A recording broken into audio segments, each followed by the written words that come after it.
Assalamualaikum warahmatullahi wabarakatuh. Sebelumnya, perkenalkan, saya Sukia Saidah dengan NIM 011 bersama teman saya Aisyah dengan NIM 023 ingin menjelaskan tentang penawaran uang dan kegiatan ekonomi negara. Yang pertama yaitu penawaran uang dan harga menurut pandangan klasik. Menurut pandangan klasik, teori keuangan itu dibedakan menjadi dua, yaitu teori kuantitas dan teori sisa tunai. Yang pertama yaitu teori kuantitas uang. Teori kuantitas uang itu dikemukakan oleh Irving Fisher. Teori kuantitas uang adalah perubahan dalam penawaran uang akan menimbulkan perubahan yang sama tingkatnya ke atas harga-harga, dan perubahan kedua variabel tersebut adalah ke arah yang sama. Pada teori kuantitas didasarkan kepada dua asumsi. Yang pertama yaitu peredaran uang adalah tetap dan kesempatan kerja penuh selalu tercapai dalam ekonomi. Selanjutnya, teori kuantitas atau persamaan pertukaran biasanya diterangkan dengan persamaan pertukaran.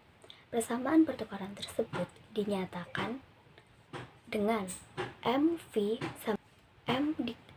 dikali V sama dengan P dikali T, yang dimana M adalah penawaran uang, V adalah laju peredaran uang, P adalah tingkat harga atau indeks harga, T adalah jumlah barang-barang dan jasa yang diperjualbelikan dalam perekonomian.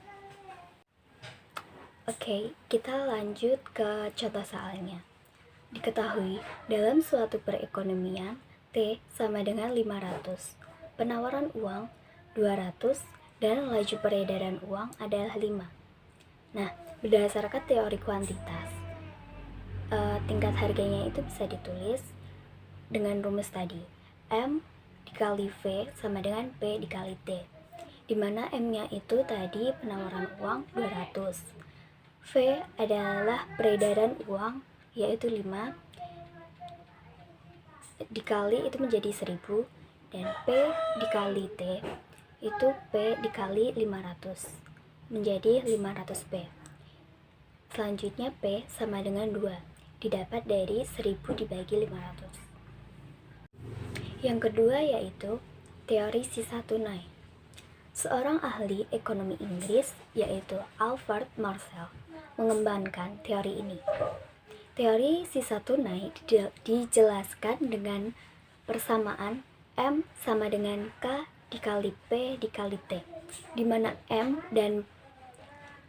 P, dan T adalah sama. Maksudnya, dengan M, P, dan T dalam teori kuantitas, nilai K menunjukkan jangka waktu dari pemenangan uang oleh masyarakat sebelum dibelanjakan kembali. Teori sisa tunai menerangkan sifat hubungan di antara penawaran uang dan tingkat harga. Perubahan dalam penawaran uang akan menimbulkan perubahan harga-harga yang sama tingkatnya. Kita lanjut ke kritik-kritik ke atas teori kuantitas uang. Yang pertama yaitu permisalan bahwa T adalah tetap itu kurang tepat. Asumsi ini erat hubungannya dengan keyakinan bahwa perekonomian selalu mencapai tingkat kesempatan kerja penuh. Oleh karenanya, ahli-ahli ekonomi klasik berpendapat kesempatan kerja penuh selalu tercapai. Maka seterusnya mereka berpendapat bahwa jumlah barang-barang dalam perekonomian tak dapat ditambah. Maka T-nya itu tetap. Sedangkan golongan Keynesian berpendapat bahwa kesempatan kerja penuh itu tidak selalu dicapai. Yang banyak berlaku adalah kegiatan ekonomi yang tidak menggunakan faktor-faktor produksi secara sepenuhnya dan menyebabkan pengangguran. Oleh karenanya, jumlah barang-barang atau T itu masih boleh ditambah. Kritik yang kedua yaitu laju peredaran uang tidak selalu tetap dalam jangka pendek dan jangka panjang. Pengangguran yang tinggi mengurangi pengeluaran masyarakat dan laju peredaran uang.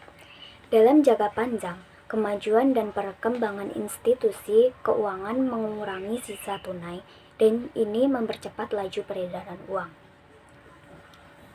Selanjutnya yaitu kritik yang ketiga, yaitu perhubungan di antara penawaran uang dan harga adalah lebih rumit dari yang diterangkan oleh teori kuantitas.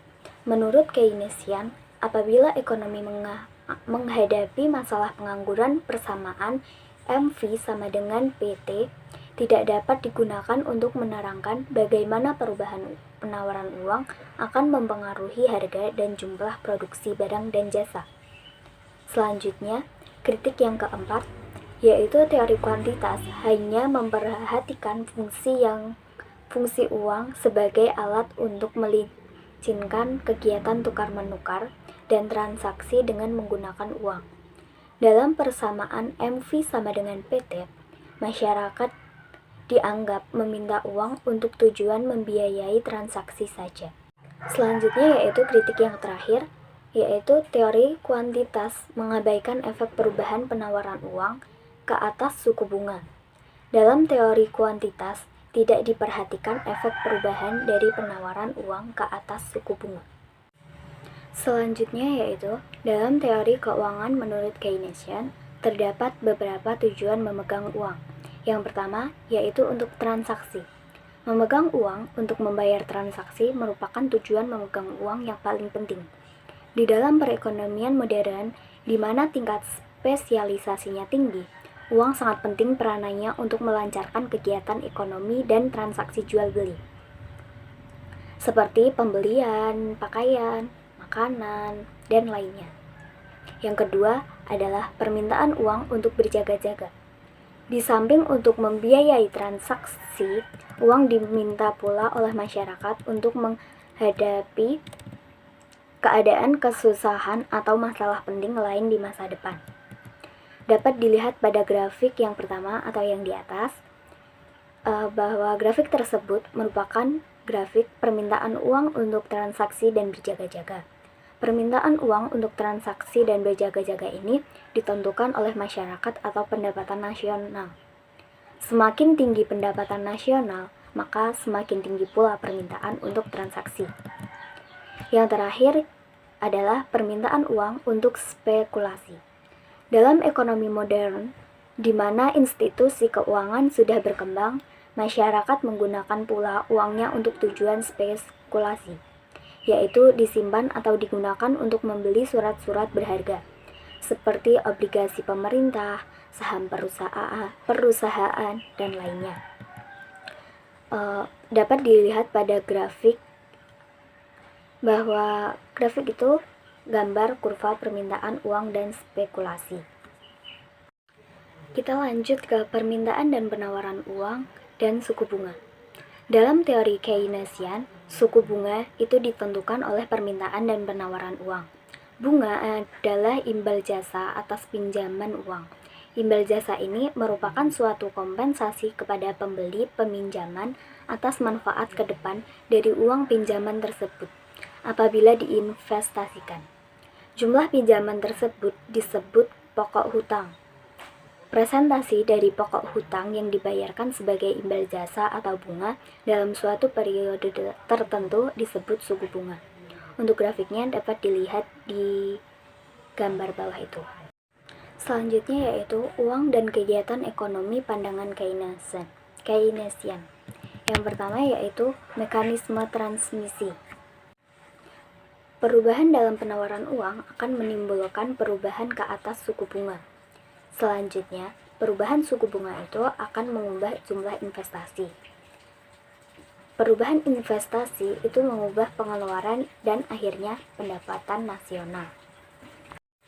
Rangkaian peristiwa yang saya sebutkan tadi itu dinamakan mekanisme transmisi, yaitu suatu rangkaian peristiwa yang menggambarkan efek perubahan penawaran ke atas kegiatan ekonomi negara. Selanjutnya yaitu perangkap likuiditas. Perangkat likuiditas adalah suatu keadaan di mana suku bunga dalam perekonomian mencapai tingkat yang sangat rendah dan menyebabkan permintaan uang untuk tujuan spekulasi menjadi elastik sempurna. Oleh karenanya, ciri ini maka pada suku bunga yang rendah tersebut, permintaan uang dalam perekonomian juga akan menjadi elastik sempurna. Yang keempat, efek perubahan penawaran uang ke atas kurva ADAS. Efek perubahannya ada kurva AD ada 3, yaitu perubahan penawaran uang akan keseimbangan Y sama dengan AE. Yang kedua, pengeluaran agregat menyebabkan keseimbangan pendapatan nasional di E0 dan Y0. Yang ketiga, perubahan penawaran uang akan mengalihkan kurva AE0. Efek perubahan penawaran uang ke atas keseimbangan ADAS. Yang pertama, penawaran uang akan menimbulkan perubahan ke atas tingkat harga dan pendapatan nasional yang real dan tergantung pada kurva AS. Yang kedua, apabila kurva AS landau yang berlaku apabila dalam ekonomi terdapat pengangguran, pendapatan nasional cenderung mengalami pertambahan yang tinggi. Yang ketiga, apabila pengangguran rendah, pertambahan penawaran uang akan menimbulkan inflasi yang lebih cepat dan kenaikan yang lebih relatif kecil. 5. Kebijakan moneter dalam kegiatan ekonomi. Kebijakan moneter kuantitatif. Langkah-langkah bank sentral di mana tujuan utamanya yaitu mengaruhi jumlah penawaran uang dan suku bunga dalam perekonomian. Dalam masa deflasi, penawaran uang perlu ditambahi, sedangkan dalam masa inflasi, pengeluaran agregat perlu dikurangi. Kebijakan moneter kualitatif. Kebijakan moneter kualitatif yaitu langkah-langkah bank sentral yang tujuan mengawasi bentuk-bentuk pinjaman dan investasi yang dilakukan oleh bank-bank perdagangan, seperti pengawasan pinjaman secara terpilih dan pembujukan moral.